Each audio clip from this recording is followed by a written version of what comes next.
Bonjour à tous, dans cette deuxième vidéo, on va corriger la fin de l'exercice 1 de l'activité 8 qui consiste à calculer les intensités qui circulent dans chacune des branches, puis les puissances pour en déduire les dipôles récepteurs et générateurs. Donc, pour cela, on va utiliser la loi des nœuds, en les différents nœuds. Donc les nœuds, ici, sont représentés par les points A, B, C, D, E, F. Et donc on va se placer par exemple au nœud A, pour commencer. Au nœud A, la loi des nœuds nous dit que la somme des courants entrants est égale à la somme des courants sortants. Le seul courant entrant, c'est I1. Et on a I2 et I5 qui sortent. Donc on peut en déduire I5, qui est égal à I1 moins I2. Moi, j'ai représenté en orange les courants qui sont donnés par l'énoncé. Et donc, on trouve que I5 est égal à 1 ampère. Je vais maintenant utiliser le nœud numéro C, bon, je l'utiliserai après, le C, puisque j'ai deux inconnus. Je vais utiliser le nœud B. Au nœud numéro B, on a que la somme des courants entrants, les courants entrants sont I2 et I8. Ici, hein, attention, vous voyez bien que I8 est en train d'entrer sur le nœud B, est égal au courant sortant qui est I3. On en déduit de manière équivalente que I8 est égal à I3 moins I2. I3, ça vaut 0,5 ampères.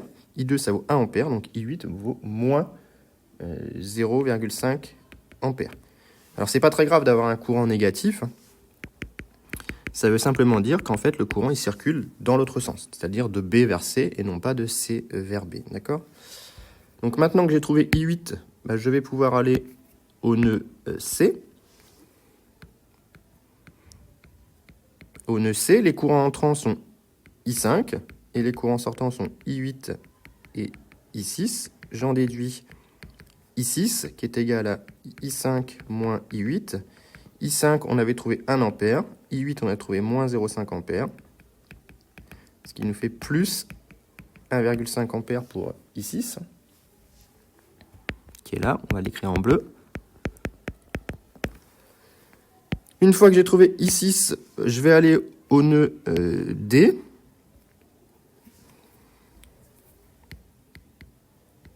Donc au nœud D, on a que la somme des courants entrants, c'est-à-dire I3, est égale au courant sortant, c'est-à-dire I4 plus I9. On en déduit que I9 est égal à I3 moins I4, c'est-à-dire moins 1 ampère pour I9. Alors, j'ai plus beaucoup de place, je vais l'écrire un petit peu au-dessus. I9 égale à moins 1 ampère, donc pareil que I8, hein, le courant, ça veut dire qu'il circule dans l'autre sens, mais ça, c'est pas très grave. Je vais maintenant m'intéresser au nœud E.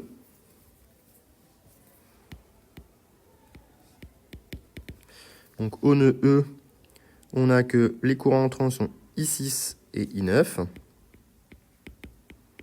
Donc, I6 plus I9 est égal à I7. Et donc, l'application numérique nous donne que I7 est égal à I6, qui valait 1,5 ampère, et moins 1 ampère pour I9, donc ça fait 0,5 ampère. Voilà pour I7. Et on peut se permettre une petite vérification au nœud F. Au nœud F, on est censé avoir I4 plus I7 égale I1. Or, I4 plus I7 est égal à, on a trouvé pour I4 1,5 ampère, c'est donné par l'énoncé. I7, on a trouvé 0,5 ampère, ça donne 2 ampères. C'est bien égal à I1. Donc là, a priori, on n'a pas fait d'erreur. Donc ça, c'est bien. Donc voilà pour comment déterminer les intensités. C'est pas très difficile, mais il faut bien écrire les lois des nœuds proprement. Alors, question suivante. On nous demande de déterminer la puissance reçue pour chaque dipôle. D'accord? Alors, quand on demande la puissance reçue, il faut forcément se placer en convention récepteur. La puissance reçue se calcule en convention récepteur. Donc, je vous rappelle que la convention récepteur, elle implique d'avoir un dipôle qui est tel que l'intensité I et U vérifie ce sens. Et dans ce cas-là, on a deux cas. Si P égale UI positif, ça veut dire que P reçu est positif, ça veut dire que D est un récepteur. Et deuxième cas, si P égale UI négatif, alors P reçu est négatif, ça veut dire que la puissance fournie est positive, ça veut dire que D est un générateur. Et je vous rappelle que U, c'est la différence de potentiel. Si j'appelle A et B, c'est potentiel.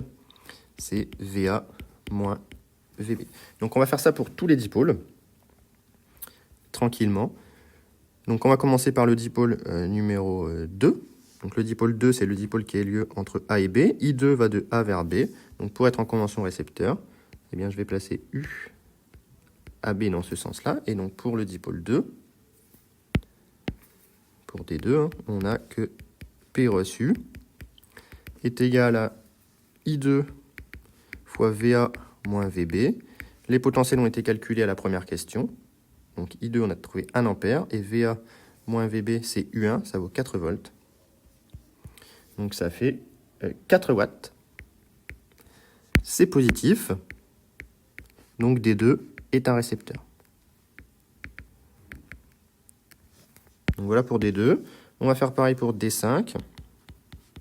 La puissance reçue, c'est égal à I5, et on se met en convention récepteur, facteur de VA moins VC. Et on va chercher VA et VC. Donc je vais un petit peu plus vite, mais I5 est dans ce sens-là, donc il faut mettre U dans ce sens-là. VA moins VC, VA c'est 7 volts, VC c'est 5 volts, ça fait 2. 2 fois I5, et I5 on a trouvé tout à l'heure, I5, pardon, je le cherche. I5, on a trouvé 1 ampère. Donc ça fait 2 watts. Donc même chose, c'est positif, donc D5 est tout simplement un récepteur. Alors ensuite, on va faire D8. D8, I est dans ce sens, donc on va mettre U dans ce sens-là. C'est VC moins VB. Donc pour D8, P reçu est égal à I8 facteur de VC moins VB. I8, on a trouvé que c'était tout à l'heure moins 0,5 ampères. Et VC moins VB, ça vaut 2 volts. Donc ça fait moins 1 watt ici, si on fait l'application numérique. Et donc le fait de trouver une puissance négative, cette fois-ci, indique que D8 est en fait un générateur.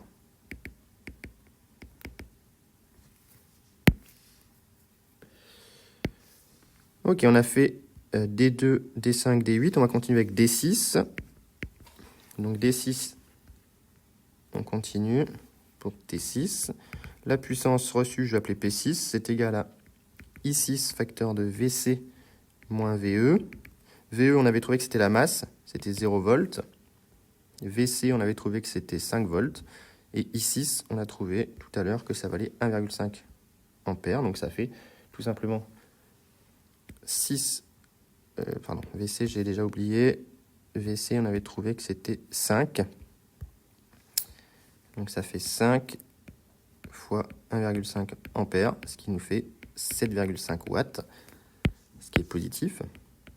Donc D6 est récepteur. On continue, c'est toujours la même méthode. On va continuer avec D3. D3, on n'a que P3, c'est égal à I3 facteur de VB moins VD, c'est-à-dire I3 fois U4, d'après les notations de la question 1. I3, on a trouvé que c'était donné par l'énoncé, c'était 0,5 ampères, et U4, c'était 2 volts, ça fait 1 watt. C'est positif, donc D3 est récepteur. Il nous reste 9, 4 et 7, on va faire D9. Donc on a que P9 est égal à I9, et on se met bien en convention récepteur, facteur de VE, qui est la masse, moins VD. I9, on avait trouvé tout à l'heure que ça valait moins 1 ampère. Facteur de VE moins VD. VE, on a trouvé que c'était 0 volts. et VD 1 volt. Donc ça fait 1 watt ici.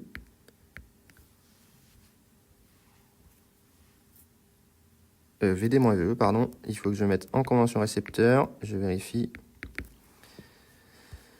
Donc pour D9, on a bien ici I qui est dans ce sens, donc la tension c'est bien VD-VE, pardon, donc on corrige ça, c'est bien 0, c'était bien VD-VE, VE ça valait 1 volt, moins 1, moins 0, et ça fait moins 1 watt, donc on a bien une puissance qui est négative, donc D9 est un générateur, pardon pour cette petite erreur. Il nous en reste deux à faire, que sont D7 et D4. D7, on a que P7 est égal à I7 facteur de VE moins VF. VF, ça vaut moins 2 volts. VE, ça valait 0, c'est la masse. Donc ça fait I7, dont on a trouvé la valeur tout à l'heure, 0,5 ampères. Facteur de 0 moins 2, ça fait donc 1 watt pour P7. C'est positif, donc D7 est récepteur. Et enfin, on termine avec le dernier, D4. On a que P4 est égal à I4 facteur de VD moins VF. VD, on a trouvé que c'était 1 volt.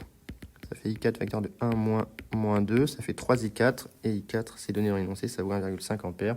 Ça fait 4,5 watts. C'est positif.